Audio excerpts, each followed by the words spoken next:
What is up, you guys? So, Nanatsu no Taizai chapter 194 review. So, it's been a while since I've last reviewed Nanatsu no Taizai. I'm gonna do like a recent events video that happened in the past couple of chapters. But anyways, with this chapter, Nanatsu no Taizai. Okay, so when I first read it, I was like, wait, what? And then afterwards, I read it a second time, and I'm like, wait, what Meliodias said near the end of the chapter sound kind of familiar. And so I went to go look back, and I looked back at chapter 183, and I found what I was looking for. Danger zone. I found the danger zone, people. Like, go look back at chapter 183. For those of you that are confused and stuff like that, and you'll find what you're actually looking for when it comes to Meliodias' insane power boost. Find a possible explanation, like a very possible explanation to Meliodias' insane power boost. So I'm gonna do a bit of speculation. It's probably gonna be true, like, honestly, because it's like dead on obvious after you read chapter 183. Reread chapter 183 of why Meliodias is powerful now. But anyways, this chapter it was pretty straightforward. Like, basically, we got the Zataras, he passes on. And from then on, and Grammar and Dreyfus, as well as Henderickson, they basically reunite and everything like that. And afterwards, Fraudrin, he comes back, he's alive and stuff like that. And dude, oh man, bruh, Fraudrin, yeah, it's so gay, man. Dude, I'll get on it later. And then afterwards, Meliodias shows up. He and Fraudrin fight for a while, and then at the end of the chapter, Meliodias, he goes demon mode. So yeah, so that was pretty much the chapter in a brief summary of the chapter. So let me go on into further Dreyfus detail. And Grammar first hug it out and stuff like that. They reunite, and so has him and Henderickson. But then we see Zataras. He's finally passing on, and Dreyfus and Henderickson blame themselves for his death and stuff like that, and what they caused him and everything like that, and what they've done to the kingdom, and they blame themselves and stuff like that, and they wish they were only stronger. If so, they could have taken out Fraudrin themselves. And then Zataras used what little strength he had to hit them and tell them, look guys, you guys are gonna have regrets and stuff like that, but don't keep throwing the blame on yourselves and stuff like that. Just come to terms with what happened and accept it, then move on with your lives. Just keep moving forward. And then he's like, tell Gilthunder that I'll always be watching over him. And this to me reminded me oh crap, of a big missed opportunity, because I really, not a big missed opportunity, but an opportunity to where Gilthunder and Zataras they could reunite and stuff like that. And that sucks that we're not gonna get to see that. That really does. But anyways, from then on we find out that Fraudrin, he's still alive, and which is good, since basically he's one of the 10 Commandments. He wasn't gonna get taken out that easily by Dreyfus. No, fuck no. But yeah, and yeah, when it comes to the 10 Commandments, they have been getting taken out fairly easily, honestly. But I doubt they're overpowered and taken out fairly easily, as of the recent chapters. But yeah, those are just my thoughts on it. There could be something that Nakaba could be planning later, because but anyways, let me stop deviating.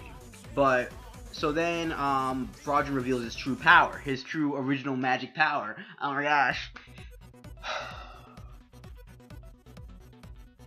Fraudrin's true power is full size, and from what it seems, he just got bigger. He's basically a freaking colossal titan. Well, bigger than a colossal titan, obviously, because he's freaking huge. Because you see him towering over freaking structures and everything.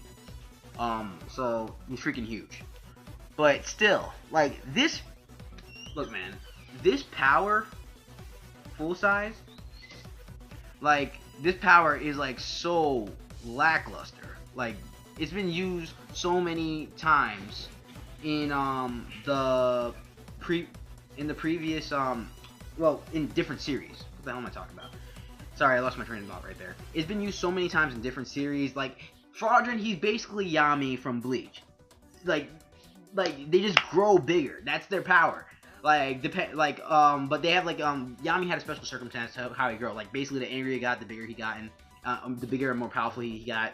The miracle, basically, the more damage he became, the bigger he got, and stuff like that. And the bigger and more powerful he got. Like it's just basically at the end of the day, like the power gigantification is such a linear power, and it makes you even more of an open target. It really does. So yeah. So yeah, his powers to me were a bit lackluster. So then Fraudrin goes for basically a regular move that every giant person does. Yeah, giant punch or giant hand slam. Yeah, just like giant hand slam. And basically, Dreyfus and Grandmore, they jump out of the way while Henderickson, he was about to be hit, but then Merlin and the others, they show up at the last second to put a barrier around him. So then after that, Meliodias, she shows up, and Fraudrin is surprised by this because he's like, yo, how the hell are you still alive, nigga? I saw you fucking die. I saw freaking Estarossa, the 7 swords, yeah, well, 7 daggers, yeah. And basically, he was like wondering how he's alive and stuff like that. And then him and Meliodias, they start duking it out and stuff like that. And basically, Fraudrin then and Fraudrin gets injured a few times. So did Meliodias. And once Meliodias got back up, Merlin noticed something, and he's like, wait, that's strange. The captain's power level is calced at 30,000, but it's giving off even more, which means that captain is, and then we see another Meliodias who's uninjured and everything show up, and then you're like, oh, the sacred treasure, his sacred treasure, and then they merged into one, and they reveal Meliodias' true power, and Meliodias was calced at 60,000, and it's like, and for me, like, at first when I first read it, I was like, wait, what? 60,000. That's higher, like, if I'm not mistaken, that's higher than freaking Escanor. Like, what was Escanor calced at? Let me go look back. I have the chapter up. Where was he calced at? I think it was chapter 151, or before that, possibly. No, I think it was chapter 149. Yeah, chapter 149. Yeah, here it is. Escanor was calced at 50,060. 50,060. And Meliodias, so, well, I don't think it's not, like, this was Escanor just calced, like, as of then, but, like, you know he's more powerful once it hits freaking high noon. Like, you know he's at the pinnacle of his power once it's high noon. So basically, now Meliodias is 60,000, and it's like, wait, what? He's even more, and I'm like, wait, what? So, and then I was like, yo, how's it, like, how? Like, how did he get, like, this powerful? The nigga just came back. So then I was like, wait, Meliodias said something familiar, like, afterwards, because, like, after it was revealed his power and stuff like that, Meliodias says this, hey, you looks like something's on your mind. Can't get your tongue, Fraudrin? Completely crushing any hope you felt and turning that into despair, and then savoring the utter despondence written all over your face. There really is no better feeling. And he said that in such a way, like, where it's like, there's really no better feeling. And then Henderickson and Dreyfus, they're like, yo, Meliodias, what the fuck are you saying? And then you see the darkness, like, begin to form around Meliodias, and then they're like, yo, can that truly be Sir Meliodias? And the chapter ends off saying, the revived hero is not only the pinnacle of strength, but moreover the pinnacle of evil. And I was like, wait, this sounded really familiar. So I went back to chapter 183, the danger zone. And basically, here's the scene between Meliodias and the Demon King. And here's what he says. So let me just say, alright. I remember the time when this is the Demon King talking right now. I remember a time when all that you desired was to become the greatest and most terrifying of all demons. But thanks to that wretched woman, these past 3,000 years have gone by, with slowly eroding into this useless hollow shell of what you once were. Just who do you think was it that let you return to the form you're in now? And that's right, you had chosen death and come here to purgatory, and it was none other than I that devoured those budding emotions from within you. Now let me satisfy my hunger and thirst, so that we both can grow even more powerful. By taking in the nutrients of your emotions, I will regain my lost strength, and you will begin to approach the once infamous, almighty, terrifying demon you once were. Let us celebrate and revel in this joyous occasion. It will be marvelous, my son. And then Meliodias, he gets pissed off, and he's like, I'd like to see you fucking try, and he and the demon can begin their battle. So, basically, from what I can gather there, it seems that Meliodias, he's now, and we saw the full insignia of Meliodias' full insignia, like he had in the flashback when he was revealed that he was the leader. He was once the leader of the Ten Commandments, and he was a demon that didn't really give a shit and stuff like that. And basically, now we see the full insignia again, once more on Meliodias' face, and Meliodias is now at full power. He's now back to his old self, back to full power and stuff like that. And this was due to his battle with the Demon King. The Demon King was feeding off of his motion even more, and he was using it as nutrients to not only regain his strength, but to make Meliodias regress back to who he once was. And now he's showing no mercy to the Ten Commandments and stuff like that, like he did to Derriere, like he said to Derriere and Monspirit. So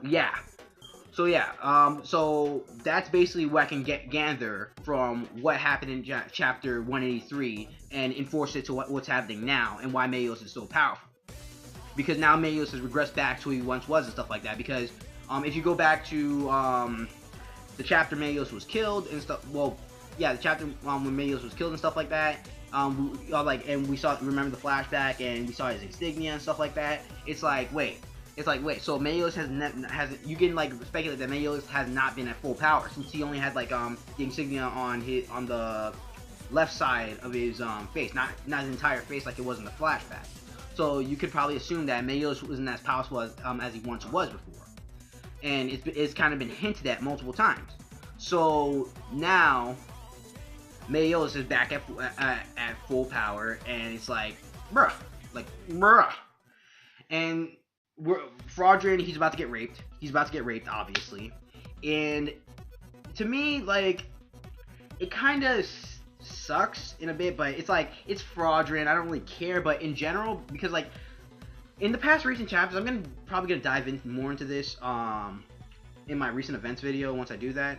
Like, the Ten Commandments has been getting taken out much easier. Nakaba probably has something bigger planned, because I know Estarossa and freaking Zeldris, they aren't down. It's too early for them to die. Like, it's way too early for them to die. Especially not before confronting Meliodias again. Like, so yeah, it's too early for them to freaking for those two to die. And Glossina and Dolar, they're not there for some reason. So, and King and Diane, they're conveniently missing at the same time. So they're probably with them. And I don't see King and Diane being able to take down Glossina and Dolor by themselves, given their power. But yeah, like from then on, yeah, it's just been kind of like it's just been like the sense of danger that is the Ten Commandments. Like, even though it's making sense on how they're defeating them, it's like kind of like, but like they're going down. It feels like they're going down easier than they should. So I guess it's because there's like a lack of sense of danger. But yeah. Anyways, overall, I thought the chapter, it was I thought it was a pretty dang good chapter of Seven Deadly Sins. There were some things I didn't like the whole thing that Gilthunder didn't get to reunite with Zataras, so that was like a missed opportunity right there. And because, you know, Vivian, oh my gosh, Vivian. Gilthunder sama. Let me suck your dick. Vivian. But the whole thing with Meliodias and getting his full power, it's making sense. It really is making sense if you look back at the story and stuff like that, and look back at certain chapters. But yeah. Overall, I thought it was a pretty good chapter of Seven Deadly Sins. Tell me you guys thought about the chapter. Like the video, comment, subscribe, and I'll see you guys later.